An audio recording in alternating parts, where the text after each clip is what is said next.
دونوں اس وقت کالج سے باہر نکل رہی تھیں۔ ثانیہ نے دیکھا وہ کچھ پریشان تھی۔ کیا بات ہے؟ تم کیوں پریشان ہو؟ اس نے ہیر کا کندھا ہلایا تو ہیر ہوش میں آئی۔ کچھ نہیں، بس۔ وہ کچھ کہتے کہتے خاموش ہو گئی۔ کیا بات ہے یار؟ تم مجھے بتا سکتی ہو، ہم بچپن کی دوست ہیں۔ ثانیہ نے اسے دلاسا دینا چاہا کیونکہ ہیر اسے پریشان لگ رہی تھی۔ کیا بتاؤں یار، پھپھو پیچھے پڑی ہیں، بار بار یہی کہتی ہیں کہ ہیر کا رشتہ دو، اور ابا بھی ہاں کر چکے ہیں۔ ثانیہ نے دیکھا بات کرتے ساتھ اس کی آنکھوں میں موٹے موٹے آنسو آ گئے تھے۔ تو تم وہاں شادی نہیں کرنا چاہتی؟ وہ دونوں اب فٹ پاتھ پر ہی رک گئی تھیں۔ ہیر نے کسی ننھی بچی کی طرح نفی میں سر ہلایا۔ وہ بہت بدتمیز ہے، اس کی آنکھوں میں عورت کے لیے عزت تک نہیں ہے۔ مجھے ایسے مرد سے شادی نہیں کرنی۔ آنکھوں سے آنسو نکلتے ہوئے گالوں پر بہنے لگے۔ ثانیہ کو تکلیف ہوئی۔ تو تم اپنے ابا سے بات کرو اور انہیں بتاؤ کہ تم اپنے اس کزن سے شادی نہیں کرنا چاہتی۔ ثانیہ کے مشورے پر ہیر کو اور زیادہ رونا آیا۔ یار، یہی تو مسئلہ ہے، میں اپنے ابا کو تکلیف نہیں دے سکتی۔ وہ مجھے پڑھا لکھا کر کسی قابل بنا رہے ہیں، انہیں لگتا ہے میں ان کا نام روشن کروں گی۔ اگر ایسے حالات میں منع کر دوں گی تو ان کو بہت تکلیف ہوگی۔ وہ بے بسی کی آخری حد پر تھی۔ ثانیہ کو دلی افسوس ہوا۔ میں دعا کروں گی خدا تمہاری مصیبت حل کر دے اور کوئی درمیانی راستہ نکل آئے کہ تمہارے بابا کو بھی تکلیف نہ ہو اور تمہیں اس سے شادی بھی نہ کرنی پڑے۔ ثانیہ بیچاری سوائے دعا کے اور کیا کر سکتی تھی؟ ہیر سر جھٹک کر دوبارہ چلنے لگی۔ ان دونوں کا کالج گھر سے کچھ دور تھا، مگر ہیر چل کر آتی اور جاتی تھی کیونکہ اس کے باپ کے پاس اتنا سرمایہ نہیں تھا کہ اس کے لیے کسی گاڑی کا بندوبست کرتے۔ وہ 5-7 کلومیٹر تو روز چل ہی سکتی تھی۔ وہ اپنے باپ سے بہت محبت کرتی تھی، ان کا بہت احساس تھا۔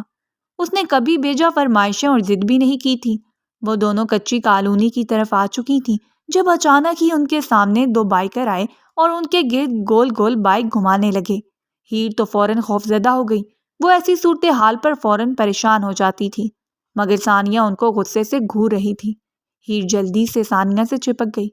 ان میں سے ایک نے اپنا ہیلمٹ اتارا۔ کہاں جا رہی ہو خوبصورت حسینہ؟ کہو تو ہم چھوڑ دیں۔ خباثت سے آنکھ ونک کرتے ہوئے اس نے ہیر کا سر تا پیر جائزہ لیا۔ ہیر کا دل خوف سے کانپ اٹھا۔ اگر اپنی شکل سلامت رکھنا چاہتے ہو تو نکل جاؤ یہاں سے۔ ثانیہ نے جھک کر زمین سے ایک موٹا پتھر اٹھایا اور اسے ہاتھ میں گول گول گھمانے لگی۔ ثانیہ کی دھمکی سے وہ ایک پل کے لیے بھی نہیں گھبرائے اور دونوں کھلکھلا کر ہنس پڑے۔ ہیر کو ان کی ہنسی بھی زہر لگ رہی تھی۔ کتنی ہی دیر وہ دونوں ہنستے رہے، پھر دونوں بائک سے نیچے اترے۔ ایک ذرا پیچھے ہی رک گیا اور دوسرا جو شکل سے امیر خاندان کا بگڑا ہوا رئیس زادہ لگ رہا تھا وہ ہیر کی جانب بڑھا۔ ہیر خوف زدہ ہوتی پیچھے ہو رہی تھی۔ اسے تو زندگی میں ہر مرد سے ہی خوف آتا تھا۔ اس نے ہیر کو ہاتھ لگانا چاہا مگر درمیان میں ہی ثانیہ آ گئی۔ اسے غصہ آیا، اس نے ثانیہ کو پیچھے دھکیلا۔ ثانیہ سیدھا زمین پر گری، اتنی زوردار گری کہ سر پر چوٹ آئی اور خون کی ایک ننھی اور پتلی سی لکیر بہتی ہوئی گال پر آ گئی۔ وہ اپنا دوپٹہ سر پر رکھ کر دبانے لگی۔ ہیر کو تو سانس لینے میں بھی تکلیف ہو رہی تھی۔ اس نے آگے بڑھ کر ہیر کی کلائی پکڑی۔ ہیر کو لگا وہ ابھی گر جائے گی۔ چھوڑو میرا ہاتھ، چھوڑو۔ وہ بن پانی مچھلی کی طرح تڑپ کر اپنا ہاتھ چھڑوانے لگی۔ اس کی خوبصورت آواز سن کر اس لڑکے نے خباثت سے آنکھیں بند کیں۔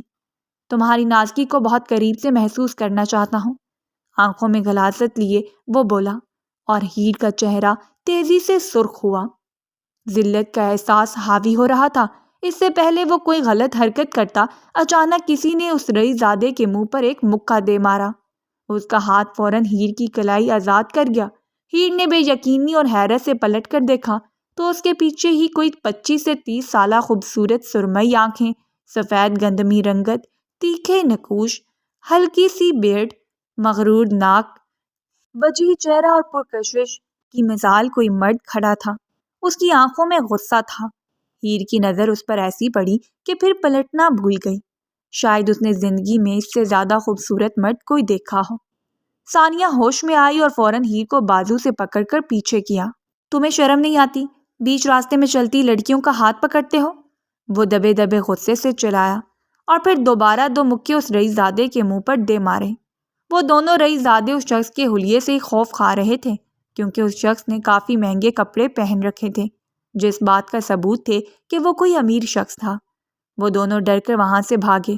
ان دونوں کے جانے کے بعد وہ شخص ثانیہ اور ہیر کی طرف متوجہ ہوا۔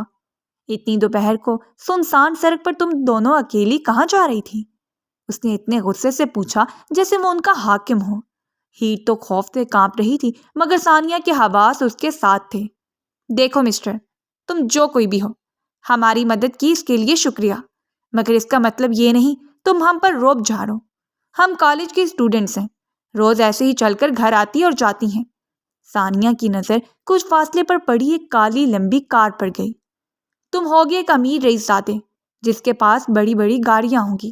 ہم غریب ماں باپ کی بیٹیاں ہیں، پڑھائی کرنے کے لیے مشقتیں اٹھانی پڑتی ہیں، اس لیے ہمیں ایسے ہی پیدل جانا اور آنا پڑتا ہے۔ چل ہیر۔ غصے سے اسے ڈانٹتے ہوئے بات کے آخر میں اس نے ہیر کا ہاتھ پکڑا اور اس شخص کو بت بنا چھوڑ کر وہ دوبارہ راستے کی طرف چل پڑی۔ وہ واپس پلٹا، اس کی سرمئی آنکھیں چمکی تھیں، اس کے ہونٹ ہلے۔ ہیر؟ اس کی مسکراہٹ بتا رہی تھی کہ اسے ہیر ایک ہی نظر میں پسند آ چکی ہے۔ تو یہ تھی ہیر وقار، جس کی ماں بچپن میں ہی انتقال کر گئی تھی۔ اس کے باپ نے دوسری شادی کی تھی۔ اس کی سوتیلی ماں شگفتہ بیگم کو ہیر کو زیادہ پسند نہیں تھی، مگر پھر بھی اسے برداشت کر لیتی تھی۔ اس کے 2 بہن بھائی مزید تھے، 16 سالہ نمرہ اور 15 سالہ حسن۔ وہ اپنے دونوں بہن بھائیوں سے بہت پیار کرتی تھی، مگر اس کی سوتیلی ماں ان دونوں کو اس کے قریب بھی بھٹکنے نہیں دیتی تھی۔ اس کے لیے سب کچھ اس کا باپ ہی تھا، اس لیے وہ ان کے لیے کچھ بھی کر سکتی تھی۔ وہ جب گھر میں داخل ہوئی تو پھپھو اور ان کا بیٹا حماد دونوں گھر میں موجود تھے۔ ہیر کا دل ایک دم ویران اور اداس ہو گیا۔ پھپھو اپنے بیٹے حماد کا رشتہ ہیر سے کروانا چاہتی تھی، مگر وہ یہ شادی نہیں کرنا چاہتی تھی، لیکن وہ منع بھی نہیں کر سکتی تھی، اسے اپنے باپ کا مان رکھنا تھا۔ ارے لو، ہیر بھی آ گئی۔ پھپھو نے لہجے میں چاشنی گھول کر اسے مخاطب کیا۔ مرتی کیا نہ کرتی، اب وہ دیکھ چکی تھی، اس لیے وہ سیدھی ان کے پاس ہی آ گئی۔ ارے وہاں کیوں بیٹھ رہی ہو؟ ادھر آؤ میرے پاس، میری بچی ادھر بیٹھو۔ اس سے پہلے اپنے باپ کے پہلو میں بیٹھتی، انہوں نے ہیر کو بیٹھنے سے منع کر دیا۔ وہ خون کے آنسو حلق میں ہی اتار کر ان کے پاس آ کر بیٹھی۔ اسے اتنی وحشت ہو رہی تھی، دل چاہ رہا تھا ایسے رشتے سے بہتر ہے مر جائے، مگر اپنے باپ کی خوشی کے لیے وہ یہ گھونٹ بھی بھر سکتی تھی۔ پھپھو نے اب اپنے ہاتھ سے ایک سونے کی انگوٹھی اتار کر ہیر کے ہاتھ میں پہنائی۔ یہ ہماری خاندانی انگوٹھی ہے، آج سے تم ہماری امانت ہو۔ اس کے سر پر ہاتھ پھیرتے ہوئے پھپھو نے مسکرا کر بتایا۔ سب کے چہروں پر مسکراہٹ تھی اور وہ حماد شیطانی مسکراہٹ کے ساتھ ہیر کو گھور رہا تھا۔ ہیر کا دل چاہا کہیں غائب ہو جائے، مگر وہ یہاں سے ہل نہیں سکتی تھی۔ اس کی آنکھیں لمحوں میں بھیگی تھیں، مگر وہ اپنی آنکھوں کی نمی کو اندر ہی اندر دھکیل رہی تھی۔ بہت مشکل کے بعد جب اسے یہاں بیٹھنا دوبھر ہوا تو اس نے پھپھو کو مخاطب کیا۔ پھپھو، میں جاؤں؟ اصل میں کالج سے آئی ہوں تو یونیفارم چینج کرنا ہے۔ بہت مشکل سے اپنی آواز کو بھیگا ہونے سے روک نہ پائی۔ ہاں ہاں، کیوں نہیں میری بیٹی، جاؤ۔ پھپھو نے اجازت دی۔ وہ تو فوراً وہاں سے بھاگی، کیونکہ حماد کی نظریں وہ مزید برداشت نہیں کر پا رہی تھی۔ پیچھے پھپھو اب ہیر کے باپ سے کہہ رہی تھی، بس میں چاہتی ہوں اگلے ہی مہینے تم رخصتی کی تاریخ دے دو۔ وہ کچھ حیران ہوئے، مگر آپا یہ کچھ زیادہ جلدی نہیں ہے؟ بیٹی کا باپ تھا، پریشان ہونا لازم تھا۔ ارے نہیں نہیں، تمہیں کوئی بھی جہیز وغیرہ دینے کی ضرورت نہیں ہے۔ ماشاءاللہ سے حماد کی بہت اچھی جاب لگ چکی ہے، بہت جلد کمپنی اسے گھر کے ساتھ ایک گاڑی بھی دے گی۔ بس تم اپنی بیٹی ہمیں دے دو، یہی ہیرے جیسی ہے۔ اور وقار صاحب کا مان بڑھ گیا، انہوں نے فوراً دن پکے کر دیے۔ اور ہیر جو کمرے کے باہر کھڑی تھی، ساری باتیں کانوں میں پڑتے ہی اس کا سانس رک گیا۔ اسے لگ رہا تھا کہ پھپھو اس کی موت کا پروانہ سنا رہی ہیں۔ اسے حماد ایک آنکھ بھی نہیں بھاتا تھا۔ 26 سالہ حماد شکل سے ہی لوفر تھا، اس کی حرکتیں بھی ایسی ہی تھیں، اور 18 سالہ ہیر خوبصورتی کی مثال تھی۔ اس کی گہری بھوری آنکھیں، اس کا سفید دودھیا چہرہ، اس کے گول نقش نین، وہ بہت خوبصورت تھی۔ اور اس کی اسی خوبصورتی سے تو سارا خاندان جلتا تھا۔ خاندان میں تھا ہی کون؟ ایک تایا تھے، وہ کافی امیر تھے، اس لیے کبھی منہ نہیں لگایا۔ وہ تو سالوں پہلے ہی اپنا ہر رشتہ توڑ کر جا چکے تھے۔ دوسری پھپھو تھیں، جن کا اکلوتا بیٹا تھا، جس کی کچھ ماہ پہلے ہی ایک کمپنی میں کافی اچھی جاب لگ گئی تھی۔ پھپھو کے تو پاؤں گویا زمین پر ٹک ہی نہیں رہے تھے، اور وقار صاحب بھی کچھ دب سے گئے، اس لیے فوراً اپنی بیٹی کا رشتہ طے کر دیا۔ وہ اپنے من بھاری قدم اٹھاتی ہوئی واپس کمرے میں آئی اور بند ہو گئی۔ آنکھیں بہنے کے لیے بےتاب تھیں۔ اسی ماہ کے آخر میں اس کے سیکنڈ ایئر کے پیپرز تھے۔ وہ آگے پڑھنا چاہتی تھی مگر جانتی تھی پھپھو کبھی بھی ایسا نہیں ہونے دیں گی، اور حماد کا بس نہ چلتا وہ تو ابھی سے ہی ہیر کو اپنی دسترس میں لے لیتا۔ وہ اپنے بیڈ سے ٹیک لگائے چھت کو گھور رہی تھی۔ آنکھوں سے آنسو بہتے ہوئے سارا چہرہ گیلا کر رہے تھے۔ وہ بہت مجبور تھی، اپنے باپ کے سامنے انکار تو ہرگز نہیں کر سکتی تھی۔ دل پر پتھر رکھ کر اس نے یہ فیصلہ قبول کرنا چاہا اور سب کچھ خدا کی امان میں دے دیا۔ بے شک وہ خدا بہترین کارساز ہے۔ اگلے دن جب وہ کالج سے واپس آ رہی تھی تو راستے میں پھر دوبارہ اسے وہ شخص مل گیا جس نے کل ہیر کو ان دونوں بائکرز سے بچایا تھا۔ ثانیہ بھی اس کے ساتھ ہی تھی۔ دونوں نے حیرت سے اس شخص کو دیکھا جو اپنی بڑی سی بلیک مرسیڈیز سے اترا اور قدم قدم چلتا ان دونوں کے پاس آیا۔ ثانیہ تو اسے غصے سے گھور رہی تھی مگر ہیر اضطراب کی کیفیت میں اسے دیکھ رہی تھی۔ وہ ان کے پاس آ چکا تھا، پھر اپنی آنکھوں سے اسٹائلش گوگلز اتارے اور اسے اپنے کوٹ میں اٹکایا۔ میں سیدھی اور صاف بات کرنے کا روادار ہوں، تو مجھے پہلی ہی نظر میں پسند آئی ہو۔ اپنا ایڈریس دو تاکہ میں تمہارے گھر رشتہ بھیجوں۔ میں تم سے شادی کرنا چاہتا ہوں۔ ہیر کی آنکھوں میں آنکھیں گاڑے وہ پرسکون لہجے میں اسے بتا رہا تھا جیسے کوئی کہانی سنا رہا ہو، اور ہیر پر حیرتوں کے پہاڑ ٹوٹ رہے تھے۔ اس کا دل ایک پل کے لیے دھڑکنا بھول گیا مگر پھر آنکھوں کے سامنے اپنے باپ کا چہرہ آیا۔ وہ فوراً اپنے خیالوں سے باہر نکلی۔ اس کے لیے یہ فینٹیسی دنیا نہیں تھی، اسے حقیقت میں جینا تھا۔ ثانیہ آگے بڑھی اور اس شخص کو گھورا۔ دیکھو مسٹر، تم جو کوئی بھی ہو، آج کے بعد ہیر سے 100 فٹ کے فاصلے پر رہنا۔ اس کی منگنی ہو چکی ہے اور اگلے ماہ ہی اس کی شادی ہے۔ خبردار اگر آج کے بعد ہمارا راستہ روکنے کی کوشش کی تو تمہیں پولیس اسٹیشن میں گھسیٹوں گی۔ انگلی اٹھائے اسے وارن کیا مگر سامنے کھڑے شخص کو کوئی خاص فرق نہ پڑا۔ ہاں مگر اس کی آنکھوں میں غصہ ضرور آیا تھا۔ وہ 2 قدم آگے بڑھا اور ہیر کی آنکھوں میں اپنی سرخ ہوتی آنکھیں گاڑی۔ ایک بات اپنے دماغ میں بٹھا لو ہیر، تم آج اور اسی وقت سے میری امانت ہو۔ خبردار اگر کسی دوسرے سے شادی کرنے کی کوشش کی تو تمہارے سارے خاندان کا نام و نشان مٹا دوں گا۔ اس نے انگلی اٹھائے اتنے سخت لہجے میں وارن کیا کہ ہیر کا سارا جسم خوف سے کپکپا اٹھا۔ وہ خوفزدہ آنکھوں کے ساتھ اس امیر شخص کو دیکھ کر رہ گئی۔ ثانیہ نے غصے سے ہیر کا ہاتھ پکڑا اور اسے لے کر چل پڑی۔ ہیر کے تو دماغ میں دھماکے ہو رہے تھے۔ وہ اس کے خاندان کو تباہ کرنے کی بات کر رہا تھا اور ایک طرف اس کا باپ تھا جو اسے اتنی ساری امیدیں لگائے بیٹھا تھا۔ نہیں، ہیر کبھی بھی کسی غلط راہ پر نہیں چل سکتی۔ وہ وہی کرے گی جو اس کا باپ چاہے گا۔ وہ خود سے عہد کر چکی تھی۔ دن ایک ایک کر کے گزرنے لگے۔ وہ ساری فکروں کو چھوڑ کر صرف اپنے پیپرز دے رہی تھی۔ گھر میں شادی کی تیاریاں زور و شور سے جاری تھیں مگر ہیر کو تو کوئی فرق ہی نہیں پڑتا تھا۔ اس کے لیے تو یہ شادی نہیں موت تھی۔ کیا فرق پڑتا تھا؟ سفید کفن کی جگہ وہ سرخ لہنگے میں جاتی۔ اس دن کے بعد سے وہ امیر شخص اسے دوبارہ نظر نہیں آیا۔ ہیر کچھ پرسکون تھی مگر اس شخص کی آنکھوں میں کچھ تھا جو آج بھی ہیر بھلا نہیں پا رہی تھی۔ ایسا لگتا تھا جیسے وہ ضرور کچھ نہ کچھ کرے گا۔ اور آخرکار وہ دن بھی آ گیا جب ہیر کی زندگی کا فیصلہ ہونا تھا۔ وہ دلہن بنی بیٹھی تھی مگر چہرے پر مسکراہٹ رسمی تک نہیں تھی۔ اس کی آنکھیں اداس تھیں، دل ویران تھا۔ اس کا دل چاہ رہا تھا وہ یہاں سے اٹھ کر بھاگ جائے مگر وہ کچھ نہیں کر سکتی تھی۔ ثانیہ اس کے پاس بیٹھی بس افسوس ہی کر سکتی تھی۔ ہیر ابھی بھی وقت ہے، اپنے ابا سے بات کر لو۔ اس نے ایک آخری کوشش کرنی چاہی اور ہیر نے اس کی طرف ایسے دیکھا جیسے اسے ثانیہ کی دماغی حالت پر شبہ ہو۔ تمہاری طبیعت تو ٹھیک ہے؟ یہ تم کیسی باتیں کر رہی ہو؟ جب سارا گھر مہمانوں سے بھرا ہوا ہے، ایسے میں اپنے باپ کو کہوں کہ مجھے شادی نہیں کرنی؟ کیا عزت رہ جائے گی میرے باپ کی بھرے مجمع میں؟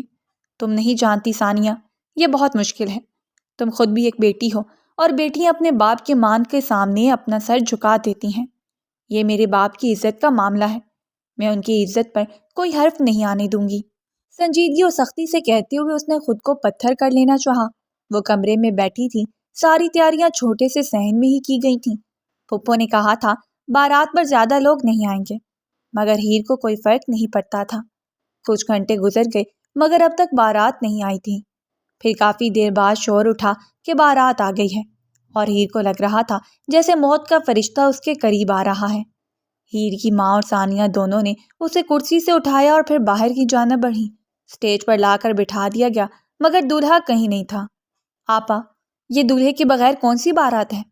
وقار صاحب نے کچھ پریشانی سے اپنی بہن سے پوچھا۔ سلمیٰ بیگم بھی کچھ پریشان ہوئی۔ وہ گھر سے تو سیلون کے لیے نکلا تھا اور کہہ رہا تھا کہ وہ سیدھا یہیں آئے گا، مگر یہاں اب تک پہنچا کیوں نہیں؟ ان کی بہن سلمیٰ بیگم بھی پریشان ہو چکی تھیں۔ وقت گزرتا جا رہا تھا مگر حماد کا کہیں کوئی پتہ نہیں تھا، اور ہیر اپنے باپ کے چہرے کو دیکھ رہی تھی جس پر تکلیف کے آثار تھے۔ اب تو مجمع میں بھی لوگ باتیں کرنے لگے تھے کہ دولہا بارات چھوڑ کر بھاگ گیا۔ اچانک شور اٹھا، پھر ان کے صحن کا دروازہ کھلا، پھر ایک شخص مغرور چال چلتا ہوا مجمع کی طرف بڑھنے لگا۔ اس کے ساتھ کافی سارے گارڈ تھے۔ وقار صاحب نے حیرت سے اتنے سارے لوگوں کو اپنے گھر میں دیکھا۔ دولہا نہیں آئے گا کیونکہ وہ میرے قبضے میں ہے، اس نے اتنی دیدہ دلیری اور پرسکون لہجے میں بتایا کہ سب حیران رہ گئے، اور سلمیٰ بیگم کا کلیجہ منہ کو آیا۔ کون ہو تم؟ کیا کیا تم نے میرے بیٹے کے ساتھ؟ وہ اس شخص کا گریبان پکڑے چیخیں۔ اس کی سرمئی آنکھوں میں غصہ اودایا۔ اس نے ایک ہی جھٹکے میں ان کے دونوں ہاتھ ہٹائے اور انہیں خود سے دور کیا۔ وہ اس لیے کیونکہ ہیر صرف میری ہے، اس پر صرف میرا حق ہے، اور ابھی اسی وقت میں اس سے نکاح کروں گا۔ خبردار اگر کسی نے نکاح کو روکنے کی کوشش کی تو یہاں لاشیں بچھائیں گی۔ اس کے الفاظ میں اتنی سفاکیت تھی کہ ہیر کپ کپا اٹھی۔ وقار صاحب نے پھٹی پھٹی نگاہوں سے ہیر کو دیکھا۔ وہ فوراً اس نشست سے اٹھی۔ ابا، میں نہیں جانتی یہ کون ہے، میرا یقین کرے۔ وہ اپنے باپ کے پاس آئی اور انہیں یقین دلانا چاہا مگر وقار صاحب کی عزت پر حرف آیا تھا۔ لوگ باتیں کرنا شروع ہو چکے تھے، ہر طرف چہ مگوئیاں ہونے لگی تھیں۔ ابا قسم لے لیں، میں نہیں جانتی۔ وہ روتی ہوئی انہیں اپنی بے گناہی کا یقین دلا رہی تھی۔ ابا نے تو کچھ نہیں کہا مگر اس کی ماں جو حقیقت میں سوتیلی تھی، اس نے ایک تماچا کھینچ کر ہیر کے منہ پر دے مارا۔ اس لیے تمہیں کالج بھیجتے تھے کہ یہ گل کھلاتی پھرو؟ اپنے باپ کا نام ڈبوتے ہوئے تمہیں شرم نہیں آئی؟ وہ غصے سے چیخیں۔ اس سے پہلے وہ دوسرا تھپڑ ہیر کے منہ پر دے مارتی، درمیان میں ہی وہ شخص آ گیا۔ خبردار، اگر آج کے بعد ہیر پر ہاتھ اٹھانے کے بارے میں سوچا، آپ رشتے میں اس کی ماں ہیں اس لیے لحاظ کر رہا ہوں۔ شگفتہ بیگم کا بڑھا ہوا ہاتھ اس نے ہوا میں ہی روک دیا۔ وہ بے یقینی اور پھٹی پھٹی نگاہوں کے ساتھ اس شخص کو دیکھ کر رہ گئیں۔ مولوی صاحب نکاح شروع کروائیں۔ وہ ان سب کو پتھر بنا چھوڑ کر مولوی کی طرف آیا۔ ہرگز نہیں، میں یہ نکاح نہیں کروں گی، نکل جاؤ یہاں سے۔ ہیر اپنی پوری طاقت سے چلائی۔ وہ کبھی بھی اپنے باپ کی عزت پر کوئی داغ برداشت نہیں کر سکتی تھی۔ ان کی عزت اور مان کے لیے ہی تو وہ حماد سے شادی کرنے کے لیے مانی تھی۔ تمہارے پاس انکار کا اختیار نہیں ہے۔ وہ شخص اس کے کان میں جھک کر دبا دبا سا گھرایا۔ ہیر نے بہتے آنسوؤں کے درمیان اس شخص کو دیکھا جو سفاکیت کے انتہا کر چکا تھا۔ ہیر جیسے کچھ پل کے لیے یہ شخص اچھا لگا تھا، اب اسے یہ شخص اتنا ہی برا لگ رہا تھا۔ پلوں میں ہی اسے نفرت ہو گئی جو اس کے باپ کا بھرے مجمع میں تماشا لگا رہا تھا۔ میں مرنا تو منظور کروں گی مگر یہ نکاح نہیں کروں گی۔ ہیر بھی اس کی آنکھوں میں آنکھیں گاڑے غصے سے چلائی۔ اس شخص نے حیرت سے ہیر کی یہ جرأت دیکھی۔ کچھ ہی پلوں کا کھیل تھا، اس نے اس بات میں سر ہلایا، پھر اپنے گارڈز کو اشارہ کیا۔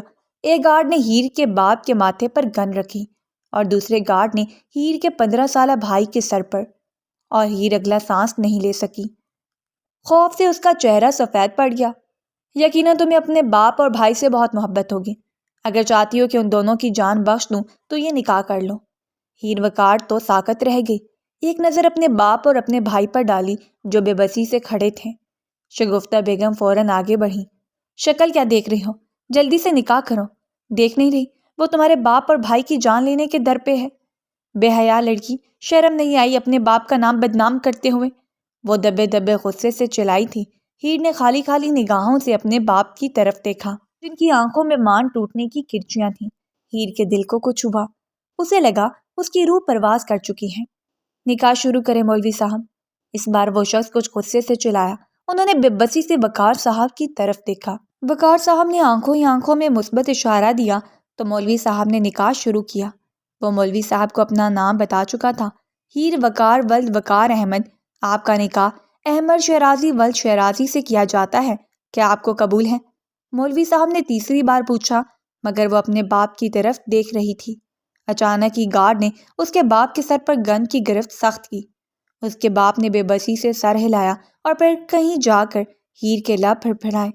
قبول ہے، اس نے اپنے باپ کی مرضی سے یہ نکاح کیا تھا، مگر وہ جان چکی تھی کہ اس کا باپ اس سے بہت دور جا چکا ہے۔ اس نے اپنے باپ کو تکلیف دی ہے، وہ ان کا مان توڑ چکی ہے۔ بے بسی ہی بے بسی تھی، خدا نے اسے حماد جیسے شفاق درندے سے تو بچا لیا، مگر وہ ایک نئی مصیبت میں پھنس چکی تھی۔ کون تھا یہ احمد شیرازی؟ وہ تو یہ بھی نہیں جانتی تھی۔ جیسے ہی ایجاب و قبول کا مرحلہ طے ہوا، وہ شخص آگے بڑھا اور پورے استحقاق سے ہیر کا ہاتھ پکڑا اور بنا کسی کی طرف دیکھے اسے لیتا ہوا وہ صحن عبور کر گیا، اور ہیر پتھر کی مورت بنی اس کے ساتھ چلتی رہ گئی۔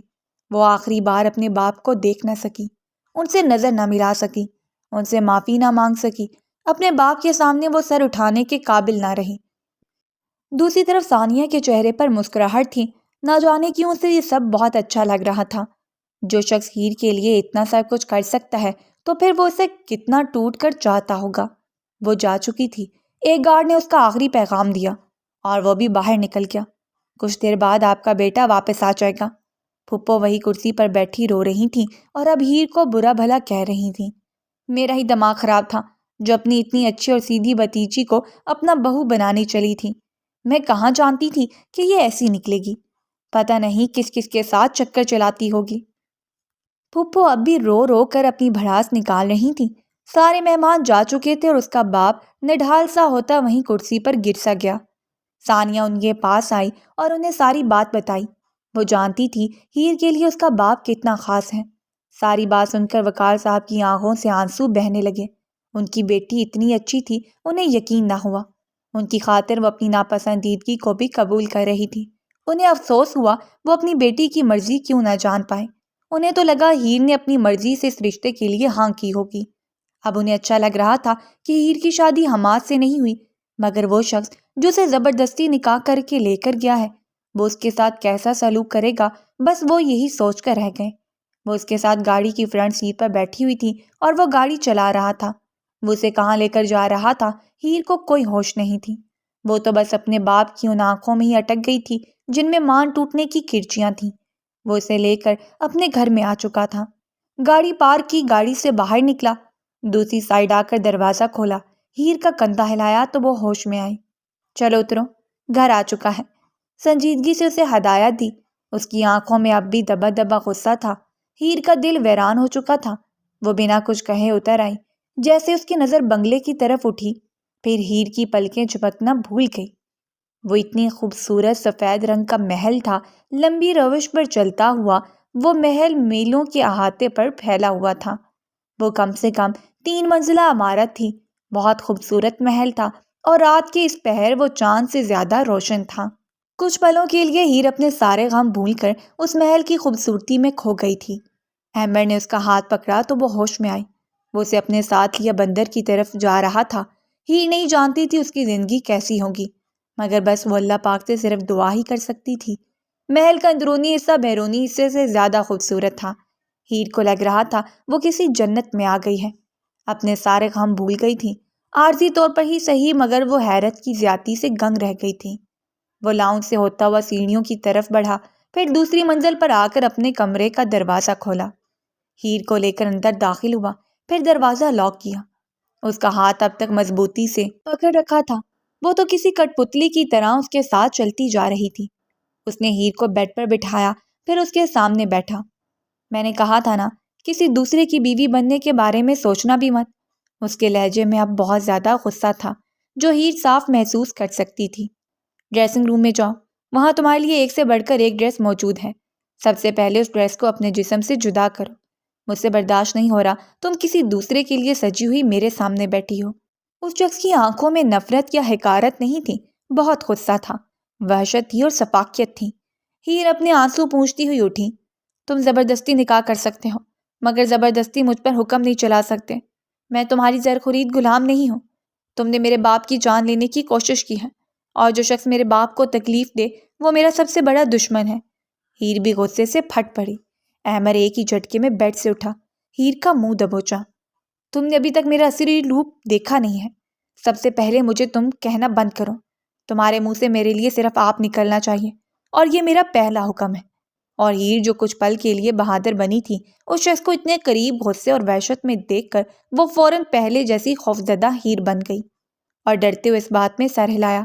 اس نے ایک جھٹکے سے ہیر کا گال چھوڑا تو ہیر فوراً ڈرتی ہوئی ڈریسنگ روم میں بھاگ گئی۔ چند منٹ بعد وہ باہر نکلی تو ایک سادہ سا گلابی رنگ کا سوٹ پہن رکھا تھا۔ اس نے اپنی طرف سے سب سے ہلکا سوٹ نکالا تھا، مگر پھر بھی وہ کافی مہنگا اور کامدار تھا۔ وہ اس کی طرف بڑھ رہا تھا اور ہیر ڈرتی ہوئی پیچھے ہو رہی تھی۔ وہ اس کے بہت پاس آ چکا تھا، اتنا کہ ایک ہاتھ ہیر کی کمر میں ڈال کر اس نے ہیر کو اپنی طرف کھینچا۔ وہ کسی کٹی ڈال کی طرح اس کے سینے سے آ ٹکرائی۔ تمہیں پہلی نظر دیکھا تو پھر تم میرے خیالوں میں آنے لگی۔ میں یہ محبت اور عشق جیسے فلسفے نہیں مانتا، مگر تم نے مجھے کسی کام کے لائق نہیں چھوڑا۔ ہر وقت تمہارا خیال ستانے لگا اور مجھے شاید پہلی ہی نظر میں عشق ہو گیا تھا۔ یہ بھی تمہاری ہی غلطی ہے، تمہیں میرے سامنے آنا ہی نہیں چاہیے تھا۔ جو چیز احمد شیرازی کو پسند آ جائے پھر وہ اسے حاصل کر کے ہی رہتا ہے، اور اب تو میری دسترس میں ہو، تم پر پورا حق رکھتا ہوں۔ جب میرا دل چاہے گا اور جتنا چاہے گا اپنا عشق اور جنون اتارنے کا وہ میں اتاروں گا۔ تمہیں میں پسند نہیں تو پسند کر لو، تمہیں میری عادت نہیں تو ڈال لو۔ آج سے سارے محل کی تم مالکن ہو، میرے ساتھ خوشی خوشی رہو گی تو ساری دنیا کی آسائشیں تمہارے قدموں میں ڈھیر کر دوں گا، لیکن اگر دل میں کسی اور کو بسا کر میرے ساتھ بے وفائی کرنا چاہی تو تمہاری سانسیں روک دوں گا۔ وہ اس کے کان میں جھک کر ایک ایک لفظ سخت لہجے میں بتاتا تنبیہ کر رہا تھا۔ ہیر کو سمجھ نہ آئی وہ محبت کا اظہار کر رہا تھا یا پھر موت کا پروانہ سنا رہا تھا۔ وہ تو کچھ بھی کہنے کے قابل نہ رہی، وہ تو اس کے رحم و کرم پر آ چکی تھی جو اس کے چہرے پر جھکا اسے قید کی اپنے لبوں سے لمس چھوڑ رہا تھا۔ ہیر نے محسوس کیا اس کے عمل میں شدت ضرور تھی، مگر محبت ہی محبت تھی، کوئی ہوس، جنون یا درندگی نہیں تھی۔ کچھ ہی پلوں بعد اسے محسوس ہوا وہ زمین سے اوپر اٹھ چکی ہے۔ ہیر حیرت کی زیادتی سے گنگ رہ گئی۔ وہ اسے اپنی باہوں میں اٹھائے اب بیڈ کی طرف بڑھ رہا تھا اور ہیر کو اپنے سر پر سارا آسمان گھومتا محسوس ہو رہا تھا۔ وہ اتنی بری طرح اس کی قید میں تھی کہ نفی میں سر تک نہیں ہلا پا رہی تھی۔ وہ اسے نرمی اور محبت سے چھو رہا تھا، ایسا کہ ہیر حیران رہ گئی۔ اس نے ہیر کو ایسے چھوا جیسے وہ کوئی نازک سا پھول ہو، اپنے سارے حقوق لے چکا، ایسے کہ ہیر کوئی مزاحمت بھی نہ کر سکی۔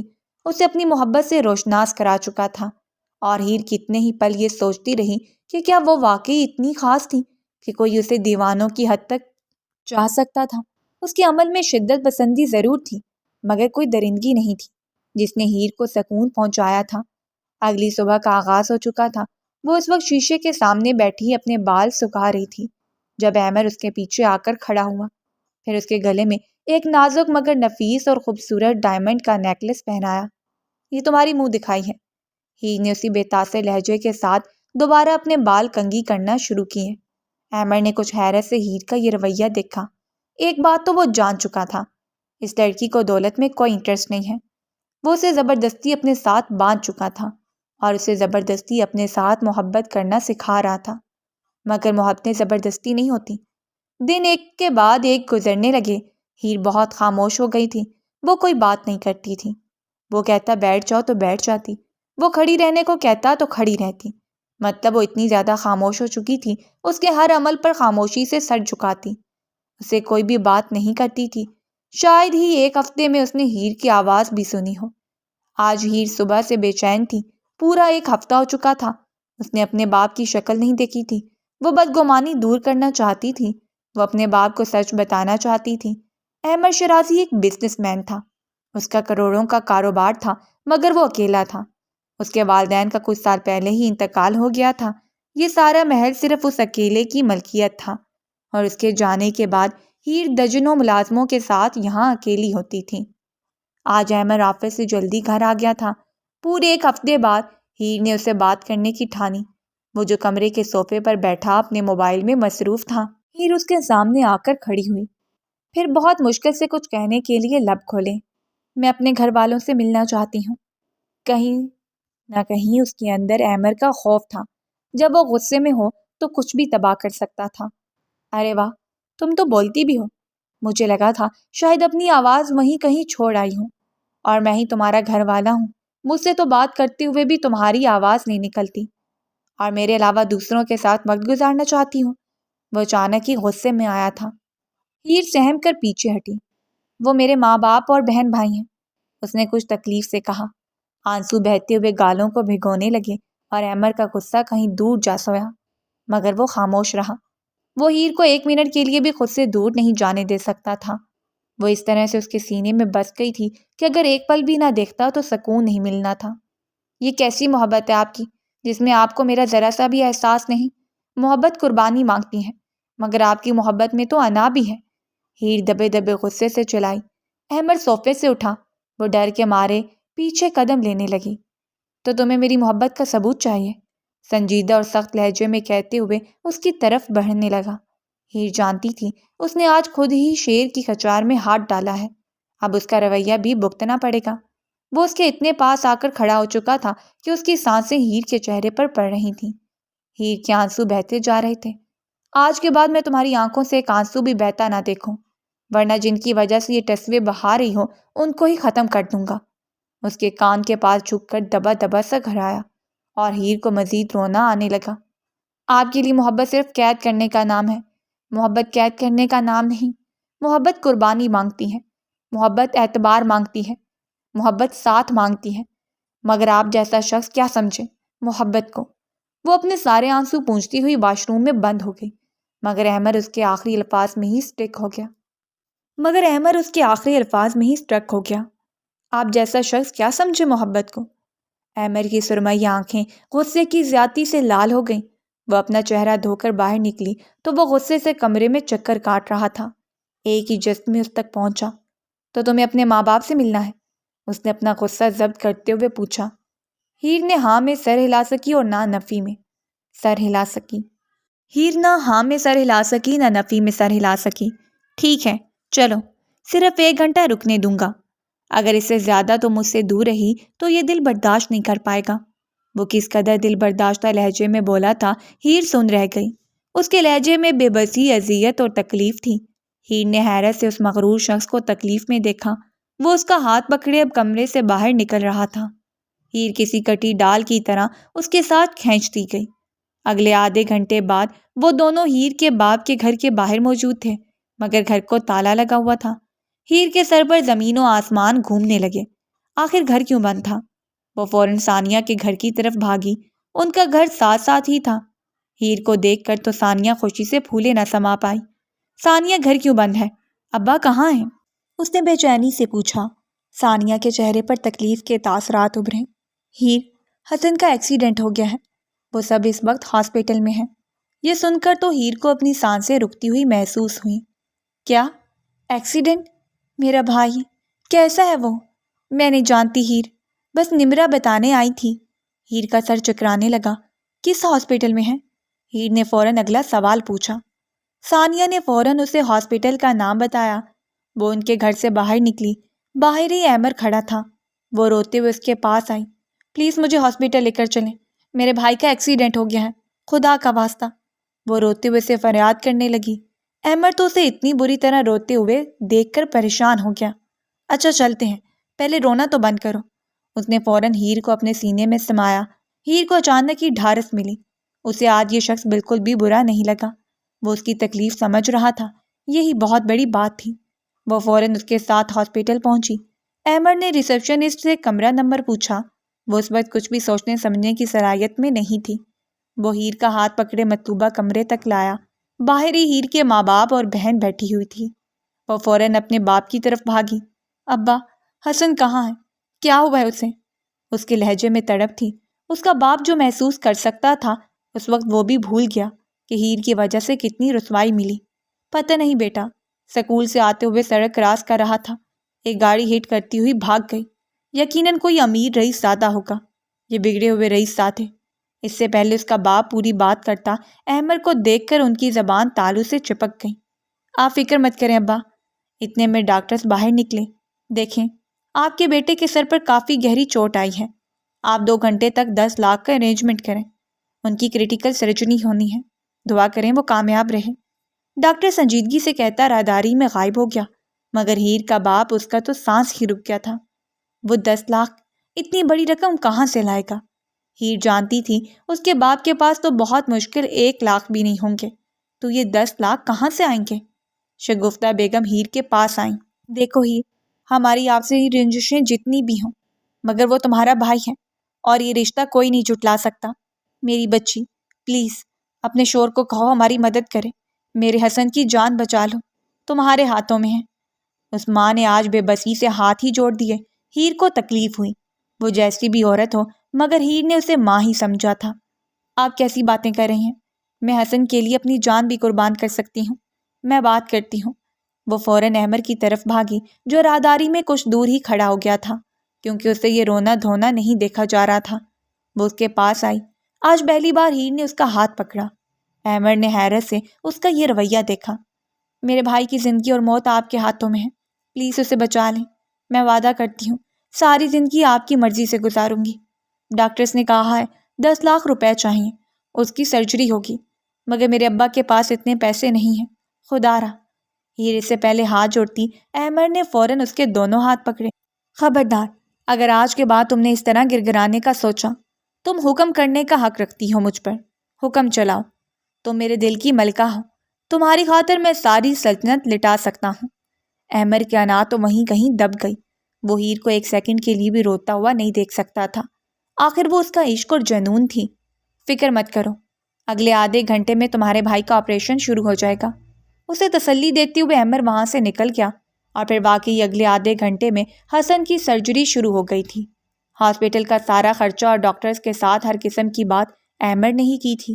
ہیر ان کے پاس ہی تھی۔ شام سے رات ہو چکی تھی مگر ہیر ہلنے سے انکاری تھی۔ احمر نے بھی زیادہ زور نہیں دیا کیونکہ کہیں نہ کہیں اسے بھی اپنے مرے ہوئے ماں باپ یاد آئے تھے جو اسی طرح ایک ایکسیڈنٹ میں موت کی نظر ہوئے تھے۔ اسے یاد آیا وہ 18 سالہ بچہ لوگوں سے فریاد کر رہا تھا کہ اس کے ماں باپ کی جان بچا لی جائے کیونکہ ان کے آپریشن کے لیے پیسے چاہیے تھے مگر کوئی اس کی مدد کرنے کے لیے تیار نہیں تھا۔ اس نے تہیہ کیا تھا وہ اتنا کمائے گا کہ لوگ اس کے سامنے نظریں جھکا کر چلیں۔ حسن کا آپریشن کامیاب ہوا تھا۔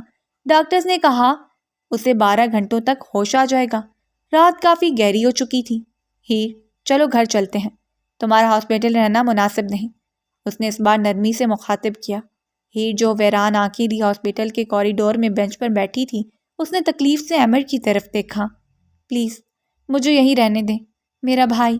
وہ اپنی بات پوری نہیں کر پائی کیونکہ حلق میں آنسوؤں کا گولا اٹک چکا تھا۔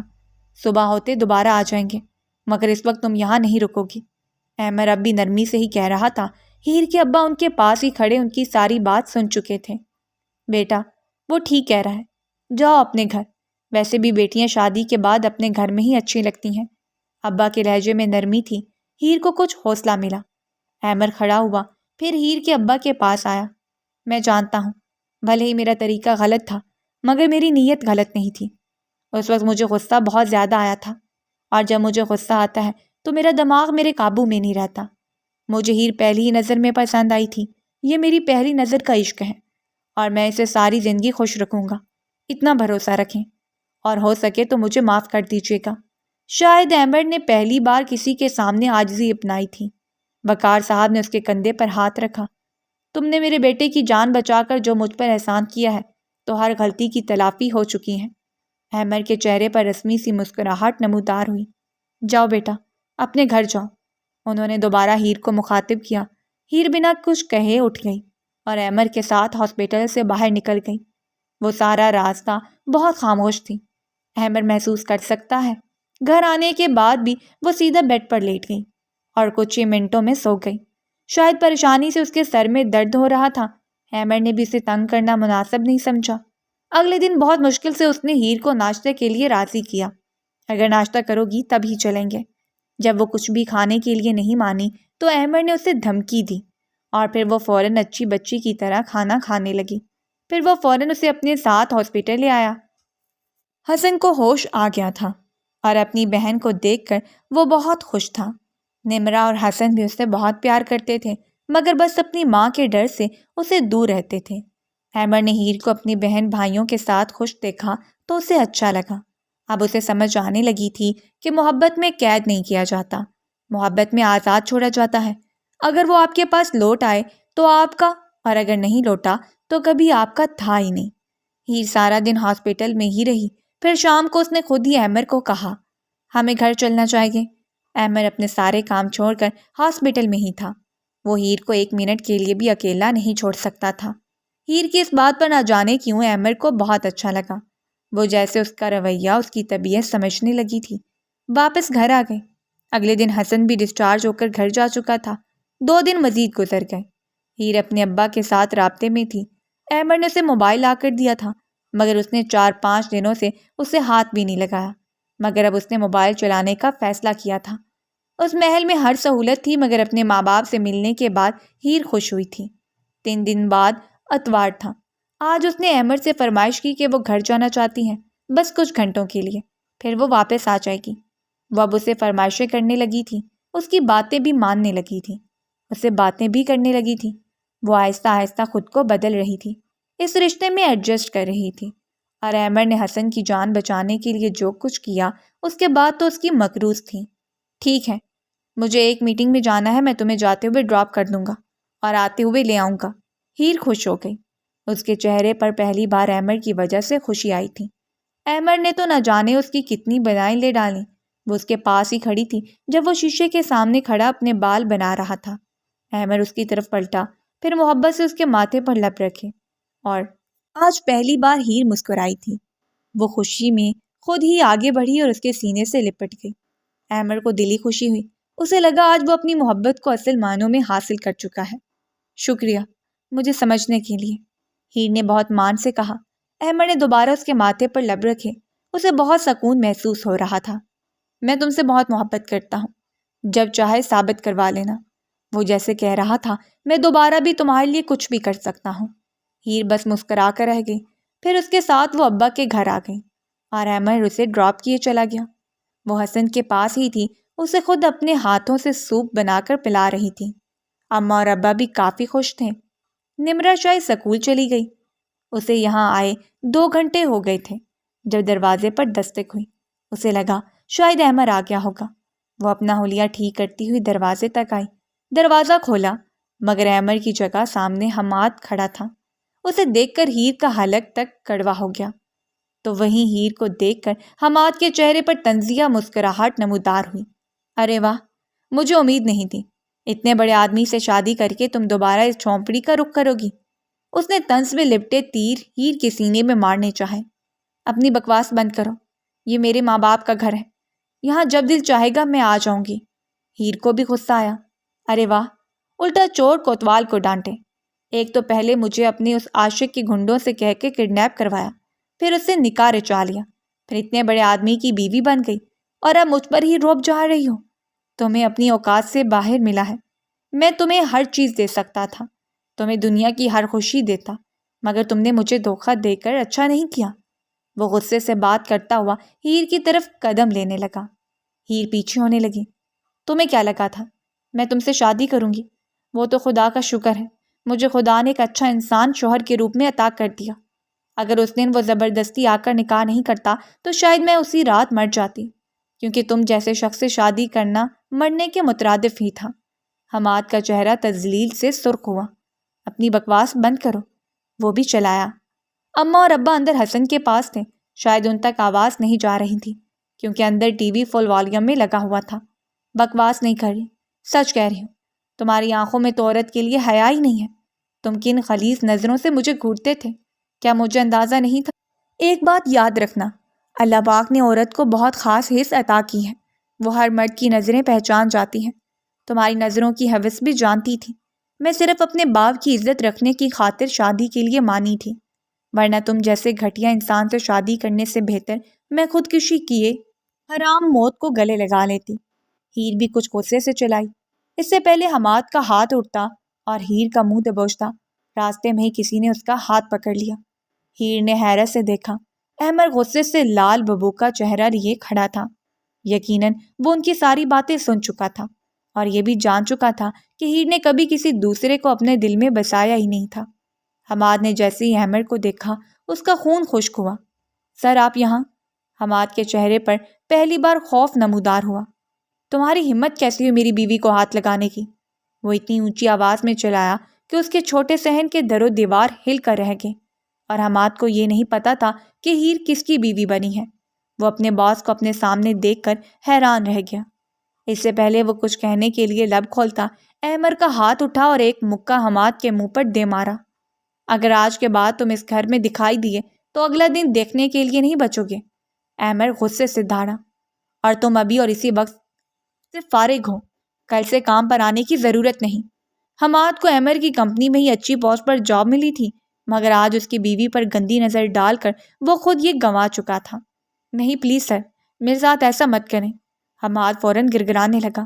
جس شخص کی آنکھوں میں حیا نہیں، وہ میری کمپنی میں کام کرنے کا بھی روادار نہیں۔ وہاں بہت ساری فیمیل امپلائیز کام کرتی ہیں، تمہارا کیا بھروسہ کل کسی لڑکی کے ساتھ غلط حرکت کرو۔ ہر لڑکی میرے لیے میری بہن جیسی ہے، اب دفع ہو جاؤ یہاں سے۔ احمد غصے سے چلایا۔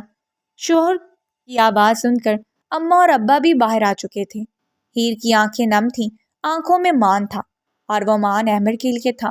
ابا نے خاموشی سے اماں کا ہاتھ پکڑا اور کمرے میں چلے گئے۔ وہ ساری باتیں سن چکے تھے۔ ابا تو بہت پہلے ہیر کو معاف کر چکے تھے۔ اماں نے بھی اپنا دل صاف کر لیا تھا۔ آخر ہیر کی وجہ سے ہی تو ان کا حسن زندہ بچا تھا۔ ہیر کی آنکھوں میں نمی تھی، مگر وہ نمی آج خوشی کے آنسو تھے۔ حماد کے جانے کے بعد وہ ہیر کی طرف متوجہ ہوا۔ تم ٹھیک تو ہو؟ اس نے فکر میں ڈوبے لہجے میں پوچھا۔ ہیر نے فوراً زور و شور سے اس بات میں سر ہلایا۔ چھوٹے سے صحن میں وہ دونوں کھڑے تھے۔ عصر کا وقت تھا، ٹھنڈی ہوائیں چل رہی تھیں۔ ہیر اپنی نم آنکھوں سے آج اسے محبت سے دیکھ رہی تھی۔ پھر وہ آگے بڑھی اور اس کے سینے سے لگ گئی۔ میں بہت خوش قسمت ہوں جسے آپ جیسا شوہر ملا ہے۔ بے شک تب میں آپ سے نکاح نہیں کرنا چاہتی تھی، کیونکہ میں اپنے باپ کی عزت پر کوئی داغ نہیں لگنے دینا چاہتی تھی، مگر خدا کی قسم میرے دل میں آپ سے پہلے کوئی شخص نہیں آیا۔